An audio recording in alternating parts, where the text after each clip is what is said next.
নমস্কাৰ প্ৰিয় দৰ্শক কলিকতাত যি ঘটনা সংঘটিত হ'ল গোটেই ভাৰততে তুলপাৰ লাগিছে আৰু সকলোৱে দাবী কৰিছে ইয়াৰ এটা উচিত বিচাৰ হ'ব লাগে তাৰ ফাঁচী হ'ব লাগে তাৰ কঠোৰতকৈ কঠোৰতম শাস্তি হ'ব লাগে গতিকে আপোনালোকে গম পাইছে গোটেই অল ওভাৰ ইণ্ডিয়াত এতিয়া ধৰ্ণা চলি আছে প্ৰতিবাদ চলি আছে আৰু এই যিজন মূল অভিযুক্ত সেই মূল অভিযুক্তজন হ'ল সঞ্জয় ৰয় গতিকে সঞ্জয় ৰয় দুদিনৰ পিছতে পুলিচে গ্ৰেপ্তাৰ কৰিছে আৰু সঞ্জয় ৰয় কেনেকুৱা মানুহ বুলি ভাবিছে আপোনালোকে এজন জঘন্য ব্যক্তি আপোনালোকে ভাবিব নোৱাৰে ক্ৰিমিনেল ভেটাৰ্ণ ক্ৰিমিনেল আৰু কেনেকৈ ক্ৰিমিনেল হ'বলৈ পালে তেওঁৰ যি মোবাইলৰ যি তথ্য পুলিচে উদ্ধাৰ কৰিছে আপোনালোকে হতবাক হ'ব আপোনালোকে ভাবিব নোৱাৰে যে এজন মানুহ নে জীৱ-জন্তু নে কিবা এটা হৈছে মানে গতিকে এনেকুৱা ঘটনা সংঘটিত কৰিলে আৰু এই মানুহজনৰ চৰিত্ৰ বিষয়ে ক'বলৈ গ'লে তেওঁৰ 4গৰাকী পত্নী মানে মহিলাৰ ওপৰত দুৰ্বলতাটো আগৰ পৰাই আছে 4গৰাকী পত্নী শেষৰ গৰাকী চতুৰ্থগৰাকী ঢুকালে বাকী 3গৰাকী তেওঁক এৰি থৈ গুচি গৈছে এই অত্যাচাৰ মানসিকতা মানে তেওঁ যিবোৰ কৰ্মকাণ্ড কৰি থাকে মহিলাবিলাকৰ ওপৰত নিজৰ পত্নীৰ ওপৰত আৰু তেওঁৰ এই অত্যাচাৰৰ পৰা তেওঁৰ নিজৰ মাক আৰু ভনীয়েকো ৰক্ষা পোৱা নাই গতিকে সকলো তথ্য এতিয়া পুলিচে এটা এটাকৈ উলিয়াই আছে আৰু বহুত জঘন্য ব্যক্তি এই জঘন্য ব্যক্তিজনক সেই চিকিৎসকগৰাকীৰ এগৰাকী সহকৰ্মী মহিলাই সহায় কৰিছে চিন্তা কৰক আৰু তাৰ লগতে 20জনমান লোক জড়িত হৈ আছে বুলি কৈছে গতিকে এজন নৰপিশাচক এজন মানুহৰ হাৰিত নপৰে যি এটা ক্ৰিমিনেলক এইকেইজন মানুহে ছাপোৰ্ট কৰিছিলে সহায় কৰিছিলে আৰু কেনেকুৱা ধৰণে জঘন্য কাণ্ড কৰিছে মানে মানুহৰ মানৱৰূপী মানে মৰম দয়া একো নাই চিকিৎসকগৰাকীক ডিঙিত এনেকুৱা ধৰণে চেপা মাৰিছে ৰস ছিগি দিছে আৰু বাকী আপোনালোকক সেইখিনি এতিয়া ক'ব নোৱাৰোঁ ক'ত কি হৈছে তাৰমানে গোটেই শৰীৰটো এফালৰ পৰা জখম কৰি মূৰটো খুন্দা মাৰিছে পকাত চশমাৰ টুকুৰা চকুত সোমাই গৈছে চিন্তা কৰক কেনেকুৱা ধৰণৰ কৰ্মকাণ্ড কৰিছে আৰু লগত এইবোৰ মানুহ নেকি ঠিক আছে এজন ব্যক্তি জঘন্য কাণ্ড হিংস্ৰ হৈ গৈছে তেওঁ মোবাইলৰ কিছুমান যিবোৰ তথ্য ওলাইছে আপোনালোকে ভাবিলে আপোনালোকৰ মূৰ ঘূৰাই যাব আপোনালোকৰ অকল পৰ্ণ ভিডিঅ'ৰে গোটেই তেওঁৰ মোবাইলটো ভৰ্তি হৈ আছে আৰু এনেকুৱা ভিডিঅ' যি জঘন্য হিংস্ৰৰ দৰে নাৰীৰ ওপৰত জঁপিয়াই পৰা মানে যিবিলাক পৰ্ণ ভিডিঅ' সেইবিলাক তাৰ মোবাইলত মানে তেওঁ ৰাখি থৈছিলে ড্ৰিংক কৰি পেলাই সেইবিলাক ৰুমতে সেইবিলাক চাই থাকে আৰু এইবোৰ ভিডিঅ' চাই মানুহজনৰ হিংস্ৰ হৈ গৈছে দিনক দিনে হিংস্ৰ হৈ গৈছিলে আৰু নাৰীৰ প্ৰতি তেওঁৰ দুৰ্বলতা আছিলে আৰু সদায় নাৰীৰ ওচৰে পাজৰে ঘূৰি ফুৰে গতিকে তেওঁৰ পত্নী 4গৰাকী আছিলে 4গৰাকীৰ ভিতৰত 3জনী গোটেইকেইজনীকে অত্যাচাৰ কৰিছিলে তেওঁ গতিকে একচুৱেলি মানুহ নহয় মানে পগলা মানুহ এটাও এনেকুৱা কৰিব নোৱাৰে এনেকুৱা সাইকেট্ৰিকৰ প্ৰব্লেম থকা এনেকুৱা ব্ৰেইন বেয়া থকা মানুহ এটাক সেই মানুহবোৰে সহায় কৰিছিলে চিন্তা কৰক আৰু পুলিচৰ মাজত থাকি পেলাই এইখিনি কাম কৰি আছে পুলিচৰ লগত থাকি পেলাই গতিকে বেটেলিয়ানৰ বেৰেকত খোৱা বোৱা কৰি আছিলে আৰক্ষী বিভাগত তেওঁ কিবা কাম কৰি আছিলে গতিকে আপোনালোকে ভাবকচোন এনেকুৱা মানুহবোৰ কেনেকুৱা এটা পৰিৱেশত সোমাই পেলাই এইবিলাক কাম কৰিব পাৰে গতিকে প্ৰিপ্লেন কৰা হৈছে আৰু তেওঁৰ লগত যিকেইজন মানুহে সহযোগ কৰিছিলে সেই মহিলাকেইজনী সেই মানুহকেইজনৰ কথা আপোনালোকে ভাবকচোন গতিকে এই নৰপিশাচৰ লগত এই পাখণ্ডটোৰ লগত এই ক্ৰিমিনেলটোৰ লগত তেওঁবিলাকৰ চৰিত্ৰটো গোটেই মিলি হৈছে এতিয়া তেওঁলোকে প্ৰতিবাদহে কৰিব লাগিছিলে ছোৱালীজনীক বচাব লাগিছিলে ইয়াক মাৰি পেলাব লাগিছিলে তাতে সেইখিনি কাম কৰিব লাগিছিলে গতিকে তেওঁবিলাকে সহযোগ কৰিলে গতিকে এনেকুৱা মানুহবোৰৰ কাৰণে আজি তাৰ সেই নৰপিশাচটোৰ মনত যি নেগেটিভ এটা যি আকুৰ মানে যি এটা নেগেটিভ চিন্তা আছিলে মাইকী মানুহজনীৰ প্ৰতি বা ছোৱালীৰ প্ৰতি যি মানে তেওঁৰ মনত মানে যিবিলাক মানে জাগি উঠিছিলে যিবিলাক শয়তানী ভাৱবিলাক জাগি উঠিছিলে সেইখিনি কৰিবলৈ সুবিধা পালে গতিকে আৰু লগত তেওঁবিলাকে সহায় কৰিলে গতিকে সমান তেওঁবিলাকৰ পানিছমেণ্টটো একেলগে হ'ব লাগে কাৰণ সহায় কৰি দিয়া আৰু যিহেতু এজনী মহিলা হৈ পেলাই সেইখিনি কৰিছে, এটা গুৰুত্বৰ অপৰাধ কৰিছে। গতিকে আমি ভাবোঁ কোৰ্টে গোটেইকেইটাক এটা শাস্তি দিয়ক, একদম কঠোৰতমকৈ কঠোৰতম শাস্তি দিয়ক। ভাৰতীয় যিটো ন্যায় সংহিতা আইন যি আহিছে তাৰ জাজমেণ্ট এইটো প্ৰথমবাৰৰ বাবে হওক, এটা উদাহৰণ হওক, আৰু তেতিয়াহে সেই চিকিৎসকগৰাকীৰ মাক দেউতা পৰিয়ালটিৰ মনত শান্তি পাব আৰু গোটেই ইণ্ডিয়াৰ যিখিনি চিকিৎসক আছে, যিখিনি মেডিকেল ডিপাৰ্টমেণ্ট আছে, সেই মানুহখিনি মনত শান্তি পাব।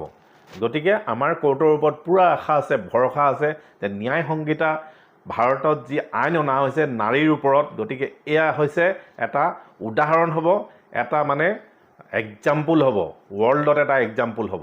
ঠিক আছে, গতিকে তেওঁৰ তথ্যবিলাকত পুলিচে কি পাইছে সেয়া ছ'চিয়েল মিডিয়াত বৰ্তমান নিউজত দেখুৱাই আছে। তাকে মই আপোনালোকক অলপ দেখুৱাব বিচাৰিছোঁ, অলপ শুনোৱাব বিচাৰিছোঁ। চাওক আপোনালোকে। কলিকতাৰ অভয়াকাণ্ডই জোকাৰিছে দেশ।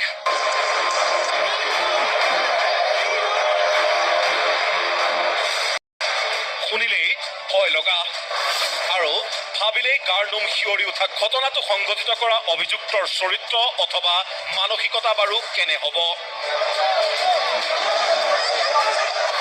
ধৰ্ষণ কৰি শৰীৰৰ বিভিন্ন অংগত ভয়ানকভাৱে আঘাত কৰি এগৰাকী যুৱতীক হত্যা কৰা অভিযুক্ত বাৰু কেনে নিৰ্দয় হ'ব লাগিব?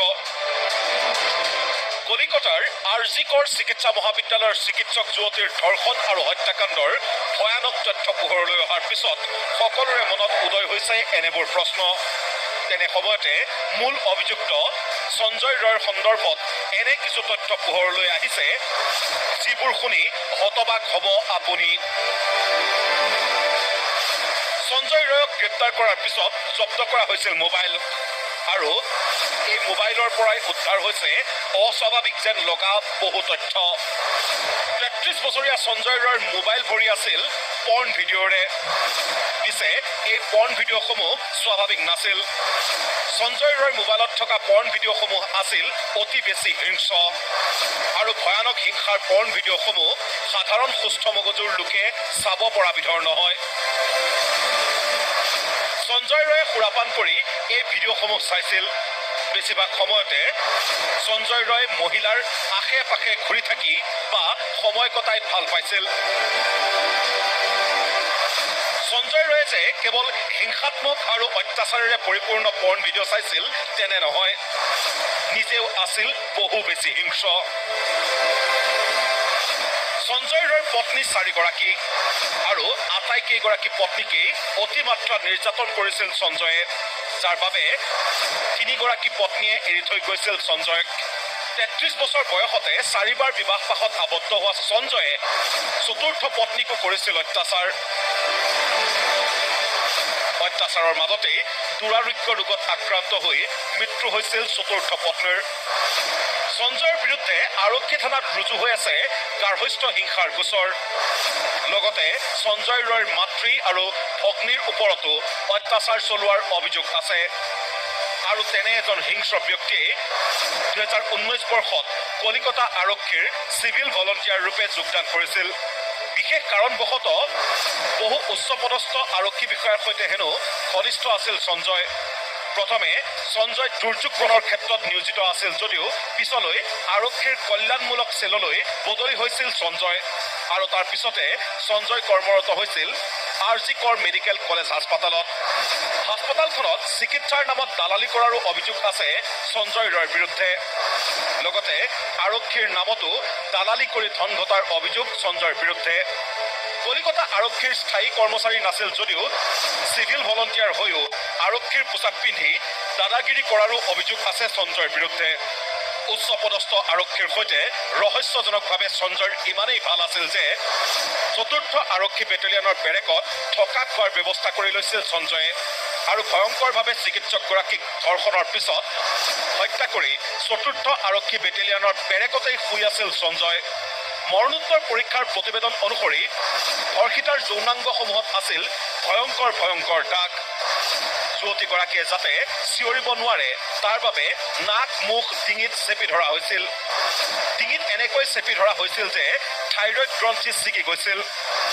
পকাত ইমান জোৰেৰে মূৰ খুন্দিয়াই দিয়া হৈছিল যে চশমা ভাঙি চকু বিন্ধিছিল।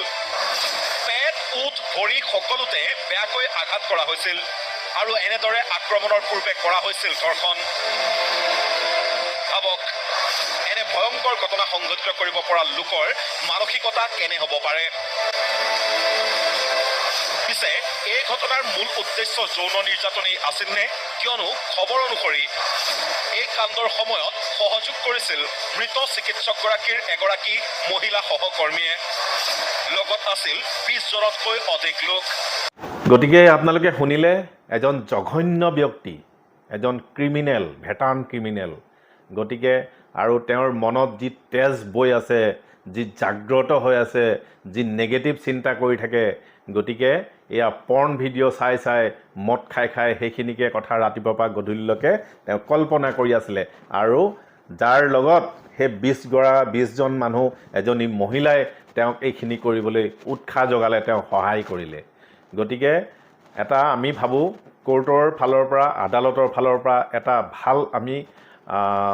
ভাল খবৰ এটা যাতে শুনিব পাওঁ, যাতে অতি সোনকালে 3 মাহৰ ভিতৰত কোৰ্ট জাজমেণ্ট যাতে হয়, তাৰ কাৰণে আমি চবেই আশা কৰি আছোঁ আৰু সকলো মানুহে এটা মনত শান্তি পাব। গতিকে এইখিনি এটা ইনফৰ্মেশ্যন আপোনালোকলৈ দিবলৈ চেষ্টা কৰিলোঁ। ভিডিঅ'টি ভাল লাগিলে আপোনালোকে লাইক কৰিব, কমেণ্ট কৰিব আৰু যদি নতুনকৈ চাই আছে তেতিয়া ছাবস্ক্ৰাইব কৰিব। নেক্সট ভিডিঅ'ত পুনৰ লগ পাম। থেংকছ ফৰ ৱাচিং। নমস্কাৰ।